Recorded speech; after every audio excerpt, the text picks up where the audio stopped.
Meg, welcome back to my channel. So today we're going to be doing a chatty Q&A video. I asked over on the community tab and also on Instagram if you guys had any journaling questions. I might not be able to get to all of the questions in this video, but I'm going to try my best to answer some of the most popular ones.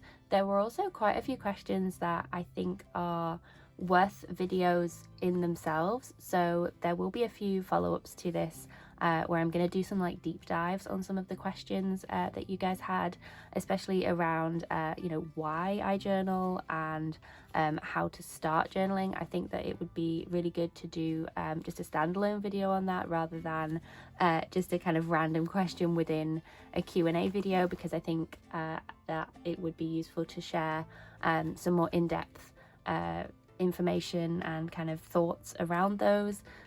So if you don't see that question answered, that is why. Keep an eye out for that video that will be coming soon. So I've got out a bunch of journals here. I thought about maybe working in my altered book whilst I answer some of these questions, but then a few of the questions did also ask about kind of like old journals and things like that, so I've kind of brought these out and we might just like flick through these as something to look at whilst I'm answering the questions, or I might do some work in this, I don't know, we'll see where it goes.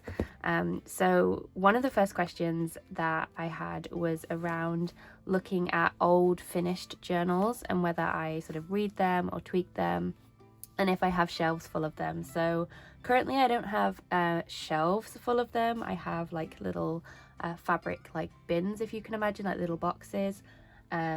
Hopefully soon I'll be able to actually display them on a nice shelving unit, but I do have a fair few of them, and these are just a few that I've picked out. So I have different sized ones.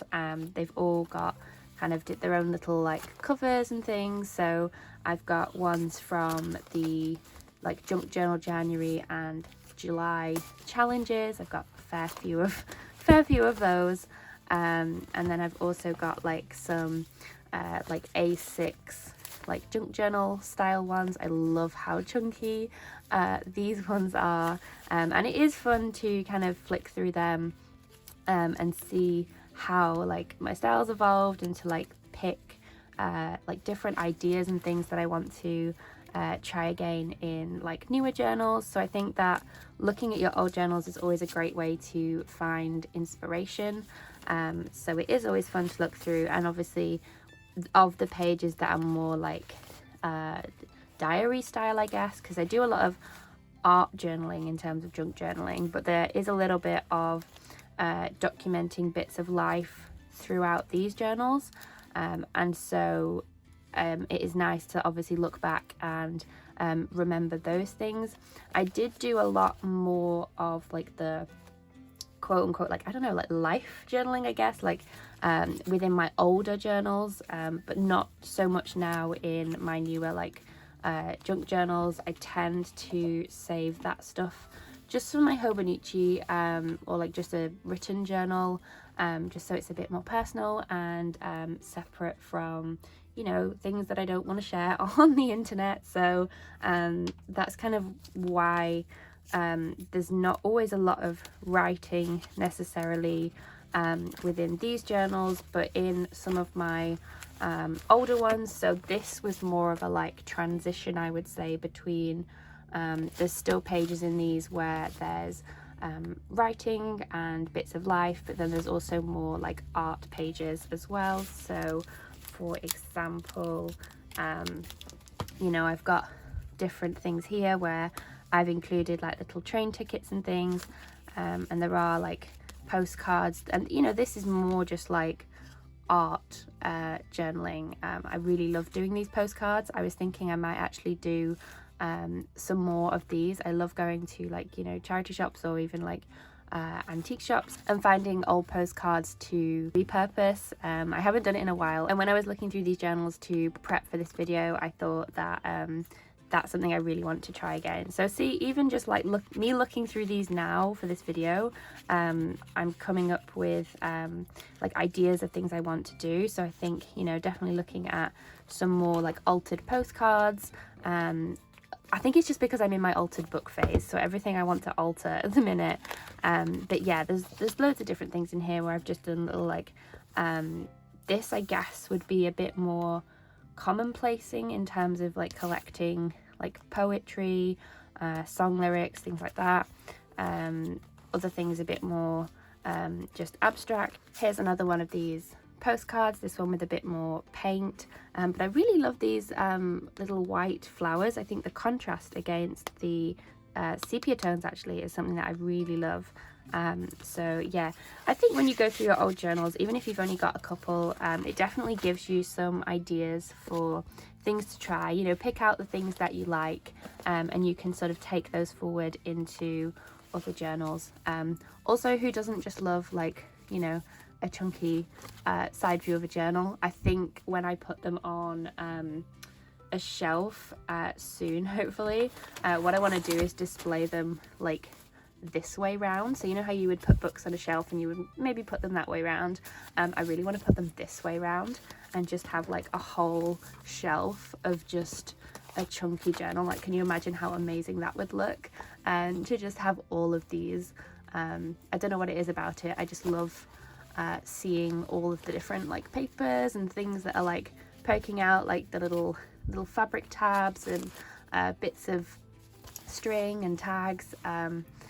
It's just, yeah, I love that. So yeah, I like looking through my old journals, and you know, they're always full of memories. And that kind of ties nicely onto the next question that I had, was about how or where do you get inspiration from to create so many new items each time? So like I said, I love looking through my old journals and things that I've created in the past to give me inspiration for things to try, whether it's doing something differently or just pulling, like, you know, maybe like a color scheme that I liked from this journal, and a technique that I liked from this one, and a like subject matter or page layout that I liked from this one. And saying that out loud, that would actually be a really cool journal video, I think, to do, would be to just like pick a list of, you know, colors, techniques, you know, a quote, etc., pick them from different journals and then create a page combining them all. That would be so cool. I'm actually gonna do that. And I think, to be honest, that's one of the places that I enjoy the most for inspiration. Obviously there's external ones like you know, things online and just generally out there in life, things that you see in media. It's really nice sometimes just to shut off kind of all the external stuff and just create and see what you can make, and almost finding inspiration as you go, kind of working with something and trying new things is always a good way. You know, if you just do something, just think like a what if I, you know, put this paint on here or did this with this page, and then seeing how things evolve and not being afraid to make mistakes or to like ruin things is always a good way to push yourself to kind of find new ideas and try new things. So the next question that I had was, of all your creations, which is your favorite? And I think I'm going to have to say the No Sew accordion journal. I absolutely love this style, and specifically this version of Junk Journal July. I just really enjoyed working in this journal, and I will leave a link down below to the flip through of this if you want to see anything in more detail. But I just absolutely love how this turns out. It's such a fun way to do a journal because you get this big long strip going this way, and you can add as many pages as you want before, I don't know, before it gets too bulky. And you know, you can work flat on it as well, because you can just kind of pop your journal like this, and you don't have to worry about like all of the pages that build up like on the left hand side. You can work on both sides like this, so there's some really cool things that you can do. I've seen a few people do actually like transparent elements in the journal, so if you can imagine maybe like a piece of vellum in the middle, or I don't know, some plastic, like something clear that's come from packaging, so then you can kind of see through the journal. That's always cool as well. I just really love this journal and this style, and I might have to make another one soon. I haven't done one in a while, but it's just so fun, and it's a great way to use up all of your different scrap papers as well, because you can construct the pages. I don't know if you can see, let me find a good example where you can see all of the different pieces of papers that are building up this page. Some of them are larger pieces, and then others are smaller little scraps, or even just like washi tapes. And then you can just use something that's a little bit more sturdy, like a cereal box cover perhaps, or just some like card. I think I used some scrapbook paper, and then also the back of like a paper pad, those sturdier cardboard bits at the back, just to create the covers. And then what you can do is just grab some like ribbon or twine that can act as your closure. I know some people have done some really cool things with adding closures to these journals as well, but I think this is one of my favorites. Like I say, I'll leave the link to the flip through for this, and also the no-sew tutorial down below. It's super easy, so it's a great way if you're just getting started or you haven't like made your own journal before. It's a really easy way to make a journal. You don't do any sewing, you don't really need to do any measuring. The next question we have is, what are your favorite papers to use? So I love this question, and I could probably talk about papers all day, but I'll try not to. So I've literally just grabbed a bunch of papers that I have here. So anything that is brown paper packaging, and you can get this in all sorts of different like shades of brown and various thicknesses. I love saving these because they make great backgrounds, they make great collage fodder. So any brown paper, look, I've literally got it everywhere. Sometimes I like stamp on it. It's just great, and usually it comes like in packaging in different places, so you can normally get it for free. So it's a great free journaling supply as well. So love brown papers. I also love different vintage papers here. So this is just a couple of examples here of things in my collection. Different book pages as well, so like at charity shops you can get gardening books or whatever you're interested in, old encyclopedias, and these are great to use for all sorts of different things, whether it's the pages of your journal or using as collage materials, things like that.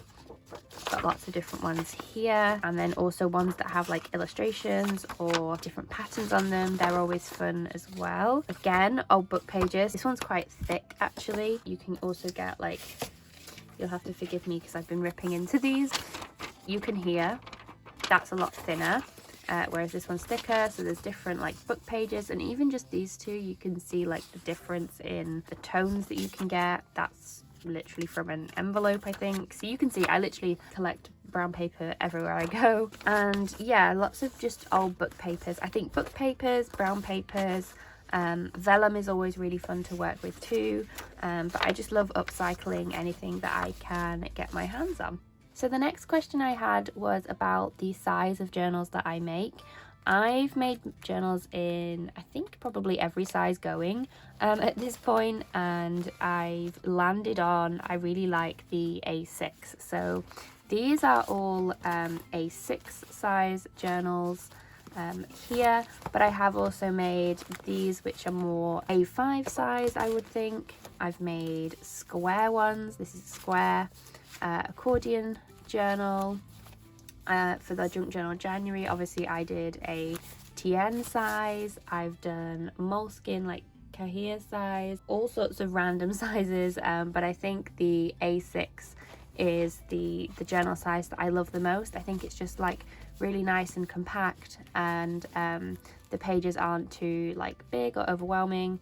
So that's probably my favorite journal size to work with. The next question we have was, how do you manage to find time to create so many wonderful items? For example, is it at the weekend, morning, weekday nights? This is a really interesting one. So I kind of just fit it in wherever I can.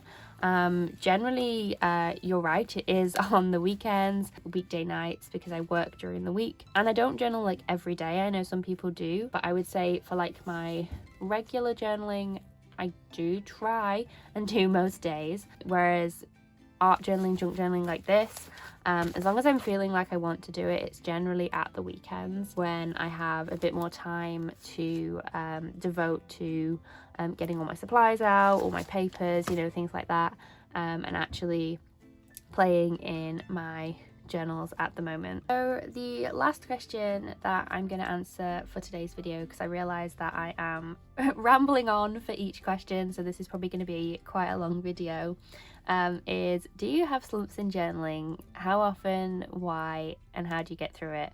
That is a big question. So yes, I do have slumps in journaling. I feel like that's just completely normal, not just with journaling, but with like everything. You do tend to have periods where you are really enjoying it, and then other times when not as much. You know, maybe you're just like rotating through your hobbies. One month you're like reading loads, another you're journaling loads. At least that's my experience, how I find it. So I try not to put too much pressure on myself if I'm having like a journaling slump and I don't feel like journaling one day or for a couple of weeks. I think it's quite good to step away and give yourself that space, but also there is something to be said, I find sometimes, for myself, for actually sitting down and showing up for myself and starting something. And it's almost like that saying of like the hardest part is getting started, and then once you're actually in the rhythm and you kind of are going in the motions, it can be easier then to get going. And you know, even if it's not the thing that you've started working on is like what you're actually doing in your journal, you know, maybe you could create like a warm-up journal and just start creating in there, you know, no pressure, things like that. And then once you are feeling like you are ready to move into your actual journal, you could do that. That could be a really fun way, just doing like warm-up pages, or I don't know, you could even do different things. So rather than making full-on journal pages, it could be like, sometimes I will just do making collage fodder, you know, maybe just taking like some of my papers. You can see here it's only a little scrap, but you know, making some things that you can use within your journal. So making that ephemera, doing some stamping, doing some like prep work. Sometimes I even find just like binding a new journal is always fun. You know, that possibility of then what I can create in the new journal, that's always something that inspires me to start working in things again. Trying a new project, so the altered book that I know I haven't worked in, and I said I was going to work in this video. Like, I'm doing a series now where I'm working in this altered book, and I'm finding that doing something slightly different is really motivating me to work in this. Doing something new, trying different things, pushing yourself maybe a little bit out of your comfort zone.